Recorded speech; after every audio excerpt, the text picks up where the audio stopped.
पहले पिछले क्लास के कंसेप्ट पे बेस कुछ प्रॉब्लम और करेंगे बढ़िया बढ़िया, फिर हम लोग वर्क एनर्जी थ्योरम को कंटिन्यू करेंगे। ठीक है, दो ही फॉर्मूला की बेसिस पे अभी हम लोग कुछ सवाल करेंगे। एक फॉर्मूला जाना माना फॉर्मूला है काइनेटिक एनर्जी का, half M we square. Kinetic energy का ये फॉर्मूला कुछ यूज करना है अभी हमें तत्काल। इसके बाद कुछ क्वेश्चन हम लोग फिर से आपके इस रिलेशन पे काइनेटिक एनर्जी और मोमेंटम के रिलेशन पे बेस्ड करेंगे। आपको पता होगा कि P square kinetic energy equal to P square by 2m। ये दो इंपॉर्टेंट रिजल्ट है जो आपको अभी तत्काल याद रखने। इस पे हम लोग बेस्ड क्वेश्चन करने वाले हैं। जैसे कि पहला सवाल बहुत ही आसान सा है, बस जो कह रहा है वो करना है। सवाल पढ़ के अगर समझ में आ गया तो करना गारंटी है। आइए मैं पढ़ के समझने की कोशिश करते हैं सवाल क्या है। एक मैन है, यहाँ पे दो लोगों की बात की जा रही है, ध्यान दीजिएगा। एक है आपका मैन नहीं और एक है बॉय। एक है मैन और एक है बॉय। दो लोगों की बात की जा रही है। मान लेते हैं मैन का कुछ ना कुछ मास होगा। मान लेते हैं मैन का मास है m1 और बॉय का मास है m2। कुछ देर के लिए अब रनिंग मैन, एक मैन है, half of the kinetic energy of that boy. मतलब ये हुआ कि अभी लड़का भी दौड़ रहा है और मैन भी दौड़ रहा है, तो लड़के के पास जो काइनेटिक एनर्जी है उसकी हाफ काइनेटिक एनर्जी से मैन चल रहा है। तो भाई पहले लड़के के पास काइनेटिक एनर्जी कितनी है निकाल तो ले। नहीं तो भाई अगर हम लोग y की बात करें, नहीं y के लिए हम लोग बात करें तो y की काइनेटिक एनर्जी ऑफ y अगर हम बात करें तो ये सीधा सा होगा हाफ एम वी स्क्वायर। भाई इसकी वेलोसिटी कितनी होगी, तो मान लेते हैं इसकी वेलोसिटी v2 है और इसकी वेलोसिटी v1। कुछ देखेंगे half M we square, board पे देखेंगे ध्यान से बाबू, हाफ एम वी स्क्वायर। तो अगर लड़के की काइनेटिक एनर्जी पता चल गई है तो मैन की काइनेटिक एनर्जी नहीं पता चलेगी, इसका हाफ ही तो करना है। तो भाई इसी के अकॉर्डिंग अगर हम बात करें मैन की काइनेटिक एनर्जी, तो हाफ ऑफ नहीं मैन की काइनेटिक एनर्जी का फॉर्मूला क्या लिखाएगा, मैन की काइनेटिक एनर्जी का फॉर्मूला क्या लिखाएगा सर, फॉर्मूला लिखाएगा हाफ m1 v1 स्क्वायर, जो कि इक्वल टू होगा half of kinetic energy of boy whole. Board पे देखेंगे ध्यान से। तो इसका मतलब ये हो गया कि half of kinetic energy of boy कितना है, हाफ m2 v2 स्क्वायर। ये हो गया, जहां तक क्लियर है। यहां से आपको v1 v2 या m1 m2 में रिलेशन भी स्टैब्लिश हो गया। अब अगला सवाल में है क्या कि देखो ध्यान से, कितनी अच्छी बात है कि that of boy half of its mass, यानी कि बॉय का जो मास है वो मैन के मास से हाफ है। मतलब यहां से एक और रिजल्ट आपको दे रखा है कि बॉय का जो मास है मतलब m2 जो है वो किसके, हाँ m1 बाय 2 है। देखो ये गिवन इंफॉर्मेशन है, नहीं समझे। ये कह रखा है कि मास ऑफ बॉय, ध्यान से तुम सुनो, मास ऑफ बॉय जो है वो मास ऑफ मैन का हाफ है। हल्का फुल्का दुबला पतला लड़का होगा या मान लो आदमी मोटा ताजा होगा, इसका मतलब मास ऑफ बॉय हमारे पास कितना है m2। तो m2 का यहां से वैल्यू आ गया m1 बाय 2। इन शॉर्ट आप ये भी कह सकते हैं कि सर m1 जो होगा वो ट्वाइस ऑफ m2 होगा। आप इसको यहाँ पे चाहे तो सब्स्टिट्यूट भी कर सकते हैं, आप फाइनल रिजल्ट आ जाएगा यहाँ पे। अब इन दोनों इक्वेशन को कैरी करेंगे अगर हम लोग ध्यान से, कि हाफ से हाफ कट गया सर, इसको कैसे लिखते हैं पता है ना, नहीं समझे बात को, समझाते हैं। देखो half m1 v1 square equal to half of half m2 v2 square. ये वाला रिलेशन बना ना अभी हमारा, बोलो हाफ से हाफ कट गया। आप चाहो तो m1 के प्लेस पे 2m2 प्लेस कर दो। अगर m1 के प्लेस पे 2m2 प्लेस आप करेंगे ना, यहां से m2 भी उड़ जाएगा। v1 square equal to half m2 v2 square है ना। अब सुनो, m2 से m2 गायब हो गया, यहाँ पे देखो 2 2 जा 4। इन शॉर्ट आप ये कह सकते हैं कि 4 टाइम्स ऑफ v1 का स्क्वायर इक्वल टू v2 का स्क्वायर। इट मींस आप यहाँ से ये भी कह सकते हैं सर कि V2 का वैल्यू जो होगा स्टार्टिंग में स्क्वायर रूट टाइम्स ऑफ कितना स्क्वायर, हाँ 2V1। आई बात समझ में? ये रिजल्ट यहां से आया। अभी सवाल खत्म नहीं हुआ, अगला पड़ाव बाकी है। अगला पड़ाव क्या है? अगला पड़ाव ये है कि the man speeds by 1 metre पर सेकेंड। अगर आदमी अपनी स्पीड 1 मीटर पर सेकेंड बढ़ा लेती है तो मैन की स्पीड कितनी, sorry by that the original speed, sorry if the speeds of man by speed of 1 meter per second as have the same kinetic energy। अगर, पेन को आराम दीजिए, अगर मैन अपनी स्पीड 1 मीटर पर सेकंड, अभी भाई मैन स्लो जा रहा है कि जा रहा है, कितना स्लो जा रहा है, कितना स्लो जा रहा है, उतना स्लो जा रहा है। देखो ना मैन की स्पीड कितनी है, हाफ ऑफ बॉय की स्पीड है। अरे यहाँ पे ये V2 क्या है, बॉय की स्पीड है। तो मैन जो है, मैन की स्पीड जो V1 आएगी वो तो आधे स्पीड से जा रही है ना, अभी आधे स्पीड से जा रही है ना। बोलो, अब बोलोगे सर काइनेटिक एनर्जी, तो यहाँ तो सीधा सीधा सब दिख रहा है, काइनेटिक एनर्जी आधा तो स्पीड भी आधा, तो जाओ। ऐसा नहीं है, काइनेटिक एनर्जी ही आधा नहीं हुआ है, मास में भी चेंज आएगा। इस वजह से ये रिलेशन हाफ का रह गया। ये कोई कंसेप्ट नहीं है, वेलोसिटी के स्क्वायर के प्रोपोर्शनल होता है, सीधा वेलोसिटी के प्रोपोर्शनल नहीं। काइनेटिक एनर्जी आधा तो वेलोसिटी भी आधा। मास कांस्टेंट थोड़ी है, मास नहीं है, यहाँ पे मास चेंज है। तो ये रिलेशन समझ में आया? बोलो यहाँ तक कोई दिक्कत? अब क्या किया कि जो मान लेते हैं इन दोनों का रिलेशन, अगर हम इसको V मान लें, सॉरी इसको V मान लें, V1 को V मान लें। यहां से देखो, हम लोग स्टार्टिंग में लेट कर लिए थे कि V1 का वैल्यू अगर V होता, V1 का वैल्यू V होता तो V2 का वैल्यू कितना होता, 2V होता ना। अब क्या हुआ, ये V1 क्या है, मैन की स्पीड। तो मैन की स्पीड कितनी बढ़ गई है सर, 1 मीटर पर सेकेंड। तो अब नई वाली जो स्पीड मैन की आएगी वो कौन सी होगी, V+1। बोलो आया ना भाई, V जो V1 नई वाली आएगी V डैश, वो क्या हो गया V+1। अगर मैन V+1 की स्पीड से चलना शुरू करे तो वो y के बराबर काइनेटिक एनर्जी गेन कर लेता है। तो मैन की ओरिजिनल स्पीड क्या है, मतलब V क्या है, सीधी सी बात है, इस स्पीड से चलाइए और y की काइनेटिक एनर्जी के बराबर कर दीजिए, काम खत्म। y की काइनेटिक एनर्जी, y के साथ कोई छेड़छाड़ नहीं हुआ है। y जिस एनर्जी से चल रही थी, जिस वेलोसिटी से चल रही थी, इसी वेलोसिटी से चल रही है, मतलब y की काइनेटिक एनर्जी नहीं बदली है, नहीं बदली है। आइए तो हम लोग ये बात समझ में आया, फिर से एक बार समझो, थोड़ा स्पेस कम था, कोई बात नहीं। दो लोग हैं मैन और बॉय, इन दोनों के साथ रिलेशन क्या है कि मैन का मास ज्यादा है और बॉय का मास कम है। कितना, इससे ट्वाइस है, मैन 2 गुना है या बॉय हाफ है। अब मैन की जो काइनेटिक एनर्जी है वो बॉय से कम है, भाई ज्यादा मास वाले की काइनेटिक एनर्जी यहाँ पे कम है, दे रखी है, कितना, हाफ। इसके बेसिस पे हमने क्या किया, y की काइनेटिक एनर्जी निकाल ली, ठीक है, और इसका अगर हाफ कर देंगे, इसका अगर y की काइनेटिक एनर्जी का हाफ कर देंगे तो मैन की काइनेटिक एनर्जी निकल आएगी। यहां से एक रिलेशन बड़ा सुंदर सा बना वेलोसिटी में। क्यों, क्योंकि मास के साथ रिलेशन हमें पता था, वेलोसिटी के साथ रिलेशन हमने एस्टैब्लिश कर लिया। क्लियर हो गया यहां तक? गुड। इसके बाद ये कह रहा है कि अगर मैन अपनी स्पीड बढ़ा दे तो वो अभी तो मैन जो चल रही है वो हाफ ऑफ काइनेटिक एनर्जी से चल रही है, अगर उसको y के बराबर काइनेटिक एनर्जी एक्वायर करनी है तो वो क्या कर सकता है, अपनी वेलोसिटी बढ़ा सकती है। तो वेलोसिटी उन्होंने बढ़ा के कितनी कर दी, जैसे ही 1 मीटर पर सेकंड अपनी वेलोसिटी बढ़ाई वो y के बराबर काइनेटिक एनर्जी गेन कर लेती है। तो बताइए उसकी v क्या है, ओरिजिनल स्पीड क्या थी, बस इक्वेशन कर देंगे। तो अब नई वाली जो काइनेटिक एनर्जी ऑफ मैन होगा, नहीं kinetic, new kinetic energy of man, new kinetic energy of man is equal to kinetic energy of y का होगा कि नहीं होगा, y के बराबर काइनेटिक एनर्जी ऑब्टेन कर ली। नई काइनेटिक एनर्जी मैन की कितनी होगी, half mass of man m1 है, बोलो, और इसकी क्या है, नई वाली वेलोसिटी v डैश का स्क्वायर, तो v की जगह पे v+1 का स्क्वायर करिएगा, और काइनेटिक एनर्जी y का हाफ m, बोलो v2 स्क्वायर। अब रुको, तुम्हें पता है कि v2 का वैल्यू कितना है बाबू, 2v, डाल दें यहाँ पे, बोलो नहीं, अच्छा कोई बात नहीं, हाफ से हाफ उड़ा दें, गुड।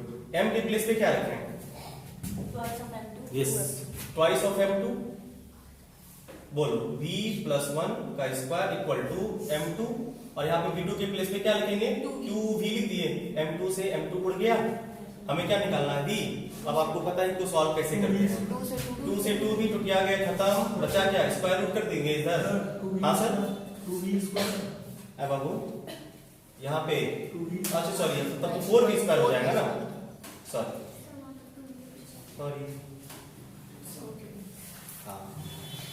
हाफ, तो हाफ खत्म हो गया, m के प्लेस पे 2m2 रखेंगे, v प्लस 1 का स्क्वायर करेंगे, नहीं m2 होगा, और यहाँ पे देखिए v2 का वैल्यू 2v है तो 2v का स्क्वायर कर देंगे, कोई दिक्कत नहीं है। 2m2, m2 से m2 खत्म कर देते हैं, m2 से m2 खत्म करेंगे, यहाँ पे हो जाएगा ट्वाइस v प्लस 1, इतना जल्दी करोगे जल्दी हो जाएगा, टाइम थोड़ा लगता है इसमें, 4v स्क्वायर। अब देखो 2 2 जा खत्म, स्क्वायर रूट करिएगा यहाँ से, ओहो जगह बहुत कम हो गया, गली बात नहीं है, क्या कर सकते हैं। यहाँ पे देखो बाबू v प्लस 1 का इधर स्क्वायर रूट आ जाएगा, स्क्वायर रूट हो जाएगा तो 2v स्क्वायर का स्क्वायर रूट करिएगा सर, तो v प्लस 1 बरोबर बोलो रूट 2 v होगा। अब बोलो उधर ले जाएंगे इसको, एक काम करते हैं v को उधर ले जाते हैं, तो 1 इक्वल टू v कॉमन लेंगे, इतना तो आता है ना, v root 2 minus v common लेंगे तो 1 equal to v root 2 minus 1 बरोबर v equal to 1 by root 2 minus 1। कैसा लगा बोलो, गड़बड़ है कुछ क्या? एक बार समझा देते हैं, फिर से नोट कर लीजिए, एक बार समझा देते हैं। सवाल एकदम प्लेन था, आसान था। मैन का मास y के मास से 2 गुना है, मैन की काइनेटिक एनर्जी y की काइनेटिक एनर्जी का हाफ है। ये रिलेशन हमने सेट किया, मैन का मास m1 y का मास m2, तो मैन का मास y के मास से 2 गुना है, क्लियर है। y की काइनेटिक एनर्जी निकाल ली, हाफ m, ध्यान दो हाफ mv स्क्वायर, मैन की काइनेटिक एनर्जी निकाल ली हाफ mv स्क्वायर। रिलेशन ये दे रखा है कि मैन की जो काइनेटिक एनर्जी है वो y की काइनेटिक एनर्जी की आधी है, y की काइनेटिक एनर्जी की आधी कर लिए, और यहां से कैलकुलेशन हमने वैल्यू कट्टो कट्टो किया, ये वाला रिजल्ट आया। अब आपको पता है कि इसमें हमने मान लिया कि ये क्या है, v2 बराबर 2v1 आया। हमने यहाँ पे v1 का वैल्यू अगर v माना है तो v2 का वैल्यू 2v हो जाएगा इन शॉर्ट। अब अगला पार्ट में ये कह रहा है कि जो मैन अगर अपनी स्पीड 1 मीटर पर सेकंड से इंक्रीज कर ले, तो पुरानी वाली स्पीड कितनी थी मैन की, बढ़ा के 1 कर ली, तो इससे फायदा क्या हुआ कि नई वाली जो काइनेटिक एनर्जी मैन की आएगी वो y की काइनेटिक एनर्जी के इक्वल हो जाएगी। यही रिलेशन हमने सेट किया, अलजेब्रा सीधा सा पुट किया, सॉल्व हो गया, कंसेप्ट इतना ही था। छापना चाहते हैं छापिए। अगला सवाल भी बिल्कुल आसान सा, एक बडी है जिसका मास 10 kg है, इस बडी पे ना 2 फोर्स लगाता है साइमल्टेनियसली, एक साथ 2 फोर्स लग गए, एक 4 न्यूटन का और एक 3 न्यूटन का एट राइट एंगल। इसका क्या मतलब हुआ सुनो, इसका मतलब ये हुआ कि 10 kg का ब्लॉक है, 10 kg का ब्लॉक है, इस 10 kg के ब्लॉक पे 2 फोर्स लगे हैं, एक लगा है 4 न्यूटन का, आई बात समझ में, और एक जो लगा है एक साथ 3 न्यूटन का लगा है राइट एंगल। राइट एंगल में हो सकता है इधर भी लग जाए, हो सकता है इधर भी लग जाए, तुम्हारी जिधर मन करे उधर इच्छा लगा दो। ये लगा है 3 न्यूटन का, ओहो इसका क्या मतलब हुआ, नेट फोर्स पता करना है। नेट फोर्स कितना होगा सर, ये नेट फोर्स 5 न्यूटन का इस डायरेक्शन में लगेगा भाई, 90 डिग्री पे 2 वेक्टर का सम हुआ है तो 5 आएगा ना, बोलो। तो नेट फोर्स अगर आप निकालोगे तो नेट फोर्स आएगा स्क्वायर रूट ऑफ 3 का स्क्वायर प्लस 4 का स्क्वायर, सॉल्व करिएगा तो 5 न्यूटन आएगा। भाई फोर्स लग गया 5 न्यूटन का, इस वजह से ये कह रहा है कि बताओ बाबू ये ना 10 सेकंड में कितना डिस्प्लेस हुआ है, तो बताइए 10 सेकंड में ये कितना डिस्प्लेस हुआ है, कैसे निकालेंगे बाबू? 10 सेकंड में इसका क्या निकालना है, 10 सेकंड में इसका डिस्टेंस निकालना है। तो आप ही बताइए इनिशियली एट रेस्ट में है बाबू, हाँ इनिशियली रेस्ट में है, इसके पास फोर्स कितना लग गया है, F बराबर ma, इस हिसाब से आपका एक्सेलरेशन आएगा, acceleration equal to F by m, force 5 और मास कितना है इसका 10, तो 0.5 मीटर पर सेकंड स्क्वायर, क्या आप इससे हाफ at स्क्वायर कर सकते हैं s, तो भाई s कितना आ जाएगा हाफ at स्क्वायर, बोलो तो हाफ a का वैल्यू 0.5 और t का वैल्यू कितना है 10 सेकंड 100, कट्टो कट्टो करिएगा तो कुल मिला के ये कितना आ जाएगा, डिस्टेंस इतना 25 मीटर, 25 मीटर का डिस्प्लेसमेंट बनेगा इस फोर्स के रिगार्डिंग। गलती है क्या? हाँ एक डिस्प्लेसमेंट गिरा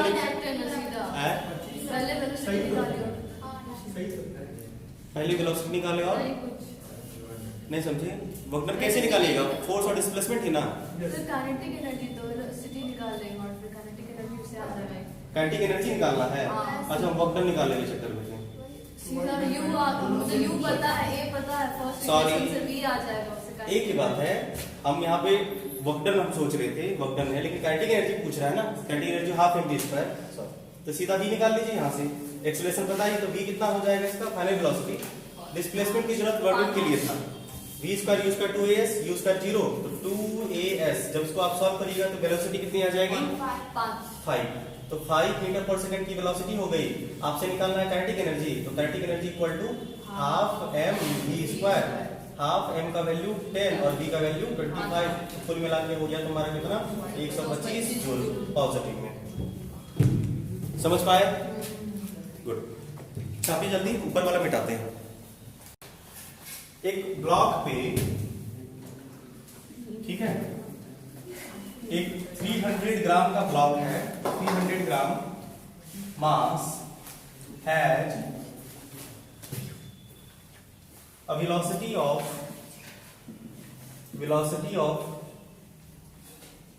3i cap plus 4j cap metre पर सेकेंड, ठीक है।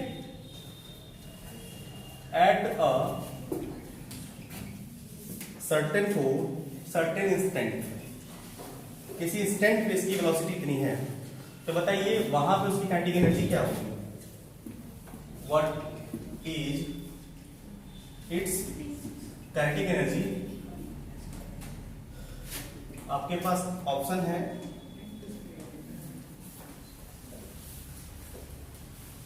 1.35 joule, 2.4 joule, 3.75 joule and 7.35 joule, और इसका आंसर होगा, नहीं बताएंगे? मत बताइए, कोई बात, सब बात बताना जरूरी थोड़े है। इस सवाल में अगर सोच रहे हो तो अच्छी बात है। वही सीधी सी बात है, वेलोसिटी दिख रही है, हमें काइनेटिक एनर्जी के लिए चाहिए half M we square, velocity का मैग्नीट्यूड निकालना है, होगा half M we square. Kinetic energy होती है, वेलोसिटी का वेक्टर फॉर्म दे रखा है 3i cap plus 4j cap. बताइए वेलोसिटी वेक्टर का मैग्नीट्यूड नहीं निकलेगा? कितना? 5 मीटर पर सेकंड नहीं निकलेगा? कमाल करते हैं आप। और मास ग्राम में किलो, इमोशनल हो गए 3 रख देना। Kinetic energy equal to half m 300 by 1000 kilogram SI में, एंड वी स्क्वायर मतलब 25। 1 2 खत्म, 1 2 खत्म, और कुछ बचा करने को नहीं, तो 25 बाय कुल मिला के 20। तो जब आपसे सॉल्व करिएगा तो सॉरी गलत हुआ ना? नहीं ठीक है, ऑप्शन सी होगा। क्या 3 से मल्टीप्लाई करिए ना। किससे? अच्छा 3 भी तो है। ओ हो 75 बाय 20, तो 20 किया 60, 3.75 करेक्ट, मतलब करेक्ट आंसर। बहुत सुंदर। देखिए तो सवाल मोमेंटम रिलेशन के कर ले। देखो ये रिलेशन आपको याद है, kinetic energy equal to p square by 2m, इसे याद रखिएगा प्लीज। जैसे कि एक सवाल, क्वेश्चन नंबर 4, सवाल है, दो बॉडी है, 2 masses of 1 gram and 9 gram are moving with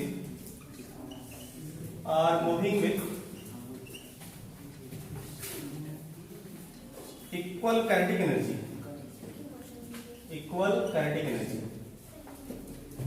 हमसे पूछा ये गया the ratio of the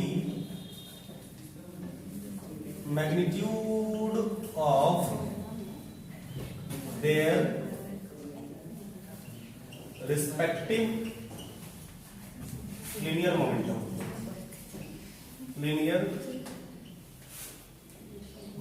yes, 1:9, 9:1,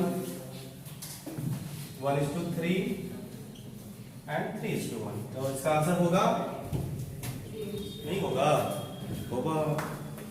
कब होगा? Answer is 1:3। हाउ? देखो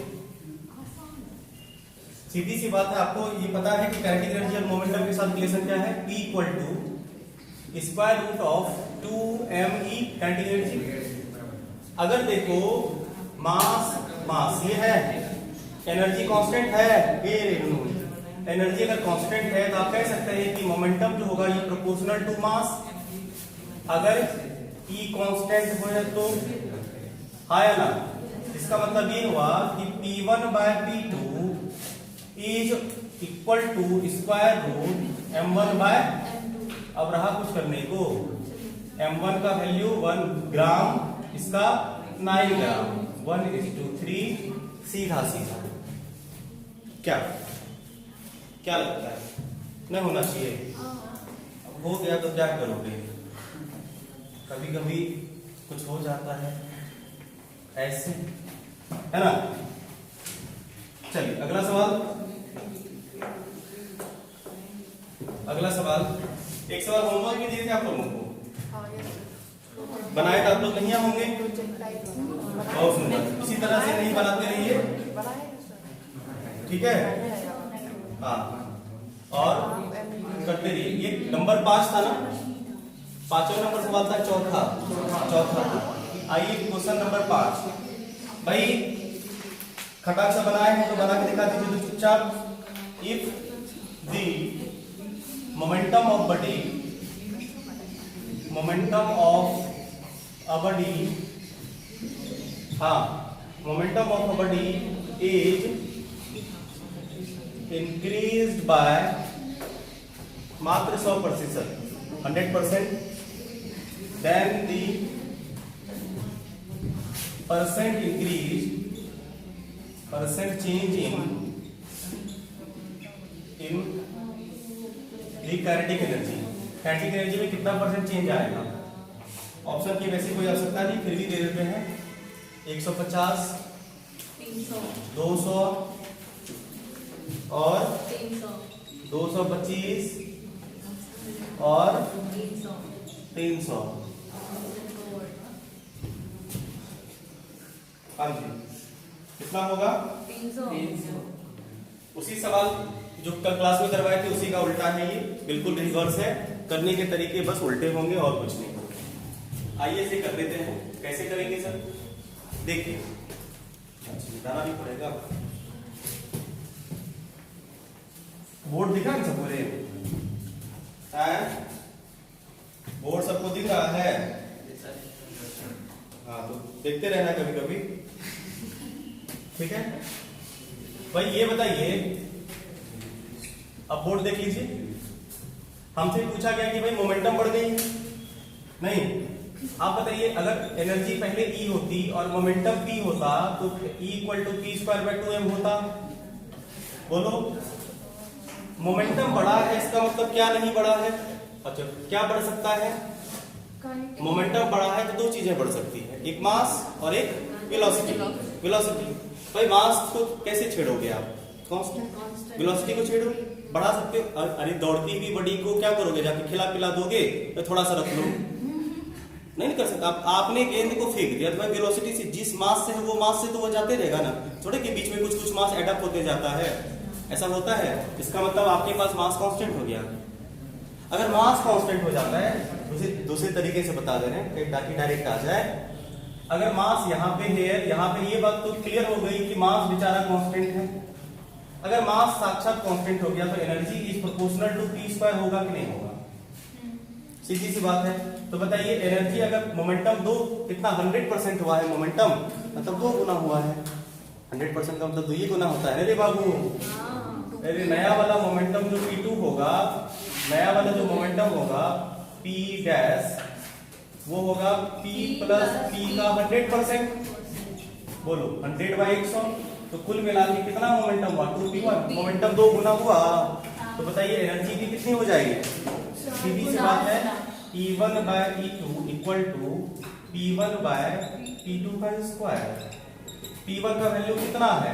P, और P2 का वैल्यू कितना है? 2P का स्क्वायर। P खत्म, कुल मिला के 1/4 आया।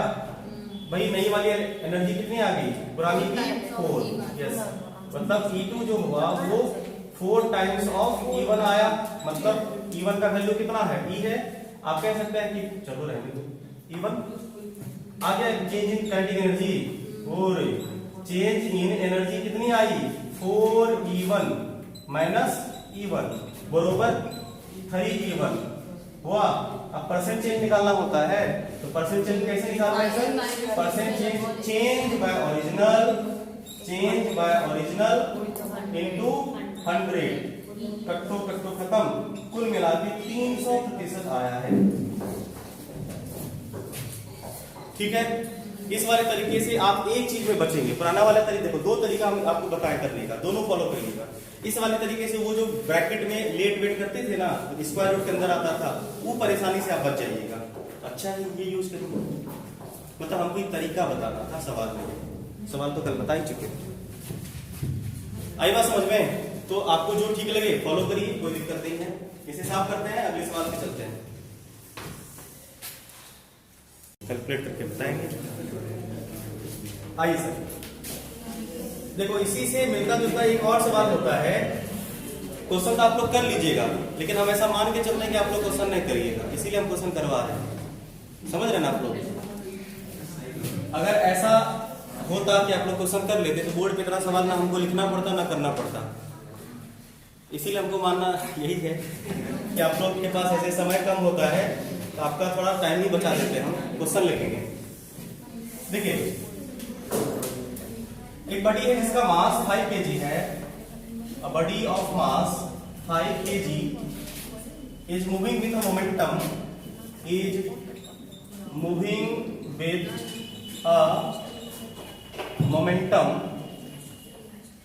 of 10 kg meter per second, 10 kg meter per second. A force of 0.2 Newton act on it in the direction of motion of the body for 10 seconds. for 10 second. बात मत करो, हम सोचे था आज एक दो बार नहीं बोलेंगे बात। The increase in its kinetic energy is, increase in its kinetic energy is 2.8 joule, 3.2 joule,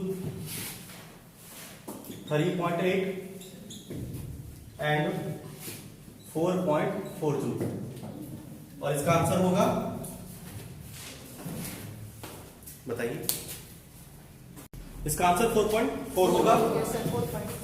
आसान सा सवाल है, मोमेंटम में चेंज पता कर लो तो तुम्हें क्या निकल जाएगा, काइनेटिक एनर्जी में भी चेंज निकल आएगा। बाबू ये देखो कि 5 kg का ब्लॉक 10 kg मीटर पर सेकंड की मोमेंटम से चल रहा था, एक फोर्स लगा और डायरेक्शन ऑफ मोशन के अलावा 10 सेकंड तक, तो 10 सेकंड बाद इसका मोमेंटम बदल गया होगा।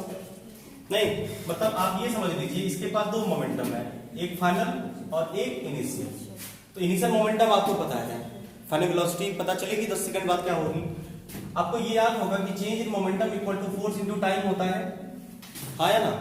Second law of motion, rate of change in momentum directly proportional to force, change in momentum by time बराबर फोर्स, पता है ना? बहुत सुंदर। तो बताइए फोर्स पता है? हाँ, नहीं पता है? बिल्कुल पता है, 0.2।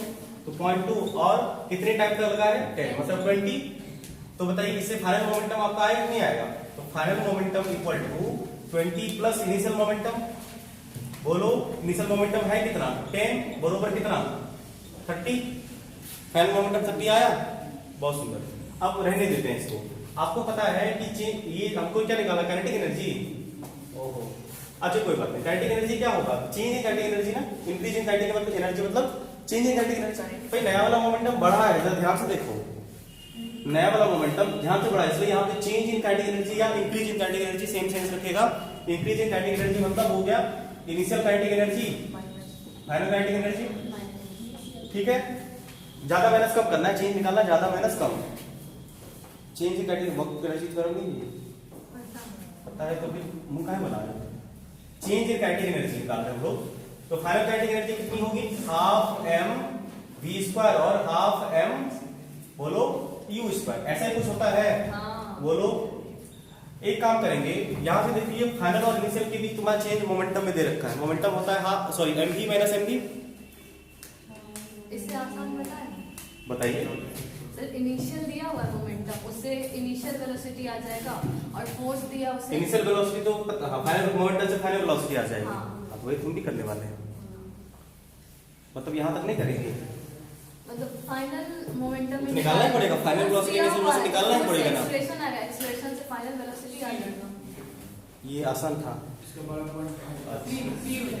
कोई बात नहीं। आंसर डी है। Initial momentum mass into velocity बाबू, इनिशियल मोमेंटम का वैल्यू कितना है 10, मास कितना है 5, तो v बराबर कितना होगा 10/5 मतलब 2। तो ये हो गया u u आया, बोलो। इसी तरह से अगर हम फाइनल की बात करेंगे तो फाइनल मोमेंटम हमारे पास कितना है 30, final momentum mass into velocity equal to 30, mass का वैल्यू कितना 5, तो v इक्वल टू 30/5 मतलब हो गया कितना 6। u भी आ गया, पुट कर दीजिए ना, हाफ m कॉमन लेंगे, v का स्क्वायर 36, वेलोसिटी 6 नहीं होगा। 6 नहीं होगा वेलोसिटी, 5 × 3 तो कितना फाइनल होगा, वेलोसिटी 12/5 होगा। गड़बड़ हो गया क्या। यस फाइनल मोमेंटम कितना है 30 है फोर्स ना, से सीधा निकाल लीजिए ना फाइनल वेलोसिटी। मोमेंटम कितना है फाइनल 30, मास इनटू वेलोसिटी, वेलोसिटी अननोन तो मास 5, तो 6 नहीं होगा कितना होगा 12/5 होगा। कैसे, हम देखो कहाँ पे सर, ये वाला, ये तो 0.2 न्यूटन है ना। हाँ, आप 20 क्यों ओ ले लिए? पहले कब तो ये बात नहीं बोल सकते, देखो होशियार को देखो कितना होशियार है, हम वो देखेंगे, हम वो तरीका ये बात नहीं बोल सकते, बात मत करो, यहाँ पे 12 हो जाएगा, आया तो 12/5। ये 12 होशियार कितनी हो तो पता चल ही रहा है। हम वो बकवास 12 हाँ बकवास बात पे ध्यान कैसे देंगे, सही बात है। और 0.2 रख के फोर्स एक्सेलरेशन निकालने वाले थे, उसी से उसमें तो निकाल- फोर्स 0.2 रखते हैं, हाँ, हम अपना बोल रहे थे, एकदम फाइनल निकाल ही नहीं। वो बकवास नहीं था। चलो छोड़ो, फालतू बात। 12/5 आया, तो फाइनल मोमेंटम आपका 12/5 का मतलब हो गया कि आप सॉल्व कर लीजिएगा, 12/5 का स्क्वायर माइनस 2 का स्क्वायर, सॉल्व करिएगा आंसर कितना आएगा 4.4। हाँ सॉल्व करिए आंसर 4.4 आएगा 100%। ये वाला सवाल देखो, देखो इसमें कुछ नहीं कह रहा है, ये कह रहा है कि एक ऑब्जेक्ट है जिसका मास 2 kg है, उसे ऊपर की तरफ फेंका गया, कुछ एनर्जी से फेंका गया होगा।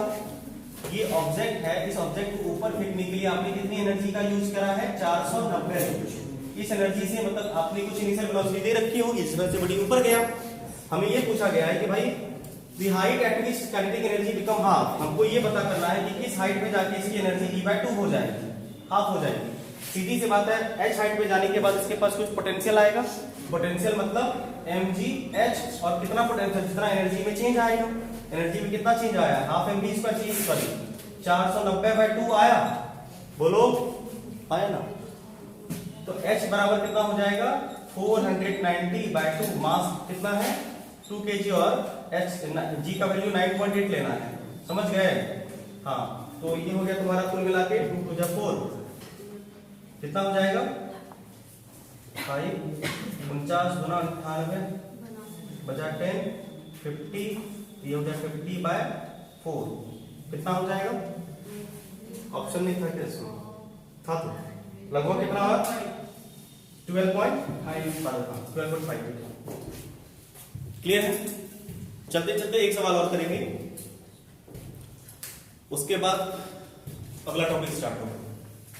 ये सवाल वैसे अब छोड़ दिए थे क्योंकि 10th में आप लोग ये कर रखे हैं, लेकिन पता नहीं क्यों आपसे नहीं हुआ। अच्छा भूल ही गए, आप लोग तो 10th कर लिए था है ना, तो 10th में जो पढ़े थे उसको याद तो रखना नहीं था ना।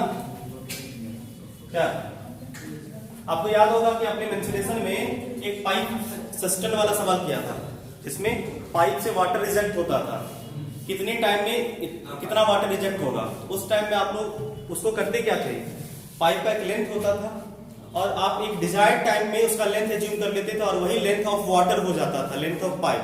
यहाँ पे भी वही सवाल है, सवाल लिखाते नहीं है, बस समझा देते हैं और इसको सॉल्व कर देते हैं।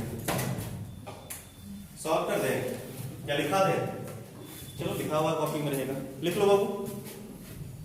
सवाल नंबर 8, कह रहा है कि एक इंजन है, इंजन पंप वाटर पंप है continuously through a hose, water leaves the hose with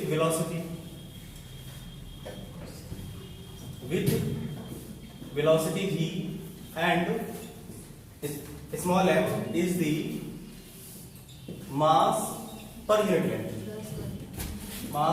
unit length, ठीक है, of the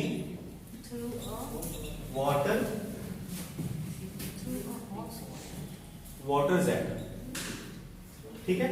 हमसे ये पूछा गया कि what is the rate at which, बात मत करो, kinetic energy is imparted to water. Option है mv3, half mv3, mv square, m square v square, and last one is half mv square, half m square v square, ठीक है। देखो question ये है कि एक वाटर पंप है और वो वाटर इजेक्ट कर रहा है, और इजेक्ट करने का जो रेट है ना वो v वेलोसिटी से इजेक्ट कर रहा है वाटर को, ठीक है। और उस वाटर होज का जो डायमेंशन है वो इस तरह से है कि वो 1 सेकंड में m मास इजेक्ट कर पाता है। मास पर यूनिट लेंथ का मतलब समझे, 1 सेकंड में स्मॉल m मास v वेलोसिटी से इजेक्ट होता है। भाई सिंपल सी बात है, आपको क्या पूछा गया है, आपको पूछा गया है काइनेटिक एनर्जी का रेट ना, तो काइनेटिक एनर्जी बाय टाइम ही तो पूछ रहा है। आप लोग टाइम पर सेकंड का तुमको लेंथ दे रखा है, पर सेकंड का मास दे रखा है, पर सेकंड की वेलोसिटी निकाल लेंगे, मतलब डिस्टेंस निकाल लेंगे, सीधी सी काइनेटिक एनर्जी निकाल लेंगे। आए बाबू नहीं समझे, हम लोग मान लेते हैं कि 1 सेकंड के लिए इसका लेंथ कितना होगा, निकाल ले। आप बताइए टाइम कितना है, टाइम है 1 सेकंड, और इसकी वेलोसिटी कांस्टेंट है कितनी, v। तो बताइए 1 सेकंड में इसका लेंथ कितना होगा, डिस्टेंस कितना ट्रेवल करेगा, वेलोसिटी इनटू टाइम, लो बताइए कितना metre, v metre distance travel करेगा। आपको ये गिवन है, सुनो, आपको ये गिवन है कि 1 यूनिट, 1 मीटर यानी 1 यूनिट, या मीटर मान लो या लेंथ, इतना यूनिट, ठीक है।